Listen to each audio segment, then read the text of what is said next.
Salut à tous et bienvenue dans Toi et moi. Pour ce nouvel épisode, nous partons à Bordeaux, dans le quartier de Cauderan. Olivia, son mari et leurs 2 enfants souhaitaient habiter une maison en ville avec un jardin. Ils trouvent un terrain en 2009, une parcelle de 220 mètres carrés. Olivia, vous aviez une idée très précise de ce que vous vouliez pour votre maison?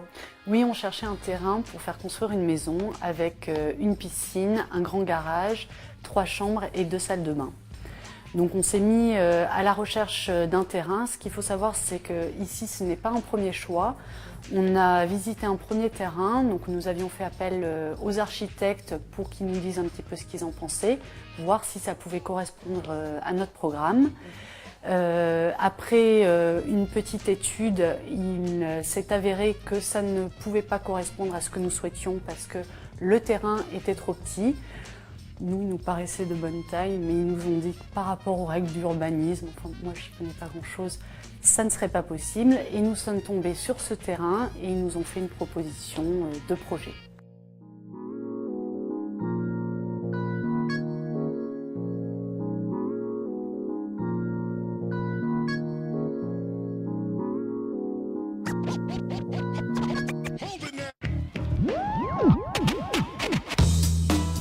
Charles Sartou et Béba Michard sont associés depuis leur sortie de l'école en 2006. L'agence S+M Architecte est spécialisée dans la maison sur mesure. Alors Béba, un terrain compliqué à gérer? Oui, c'était pas évident parce que la réglementation dans ce terrain aurait permis de faire une maison beaucoup plus grande, mais il y avait des contraintes, il y a un règlement d'urbanisme et qui nous contraignait énormément quant à la surface à construire. Donc avec le programme qui était quand même chargé, nous avons dû travailler dans le volume autorisé de la construction, c'est-à-dire au niveau des façades sur rue, on était très contraints, au niveau de l'emprise au sol également. Et sachant qu'il fallait faire rentrer un garage, dans le rez-de-chaussée, c'était pas possible, donc on a décidé de le faire en sous-sol. Et avec une pente de garage qui était quand même très très importante pour descendre, et vu la profondeur du terrain qu'on ne pouvait pas dépasser, ça a généré des changements de niveau en fait entre le début de la maison côté rue et la partie arrière. Et donc on a exploité ces changements de niveau pour affirmer les espaces entre la cuisine, le salon, l'entrée et aussi avec des vues sur les extérieurs. D'accord. Est-ce que l'orientation au nord a été contraignante?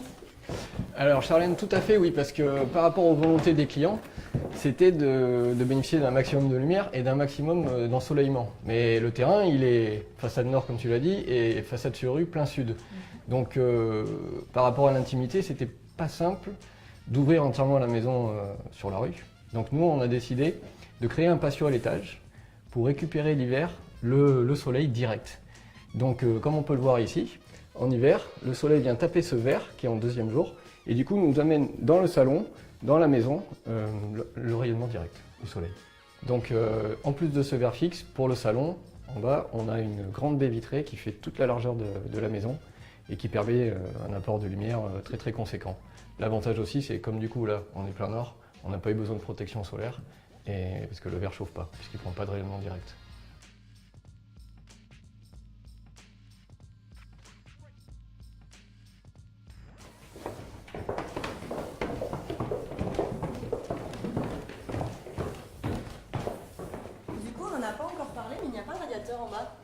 Effectivement, sur ce projet, on a opté pour un plancher chauffant.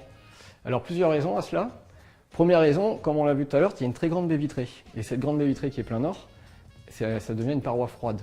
Donc pour éviter ce sentiment, on a voulu une chaleur très homogène, ce qui est le cas avec un plancher chauffant, vu que ça chauffe partout. Et du coup, pour éviter cette paroi froide, en premier lieu. Deuxième chose, les clients, ils étaient un peu traumatisés par le froid, si on veut.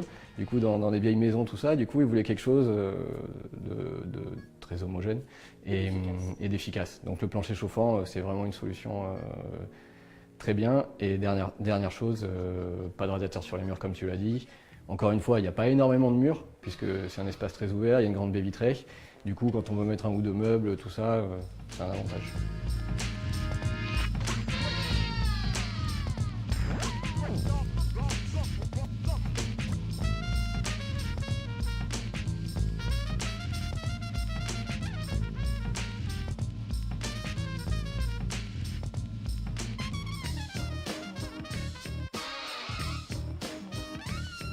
Olivia, es-tu satisfaite du résultat? Oui, tout à fait. C'est une maison qui est extrêmement agréable à vivre, été comme hiver. Été puisqu'on peut ouvrir la baie vitrée en grand et on vit aussi bien à l'intérieur qu'à l'extérieur.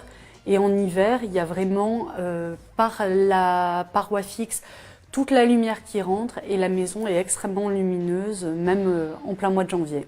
Allez, on récapitule. Faites confiance aux professionnels. L'architecte connaît les réglementations et sait les interpréter. Une orientation au nord n'est pas rédhibitoire, l'architecte saura s'adapter pour vous apporter un maximum de lumière. Enfin, pour chauffer votre maison, à chacun sa solution. Ici, le chauffage par le sol apporte confort et esthétisme. Pour plus de renseignements, n'hésitez pas à contacter le 308, le lieu de l'architecture à Bordeaux.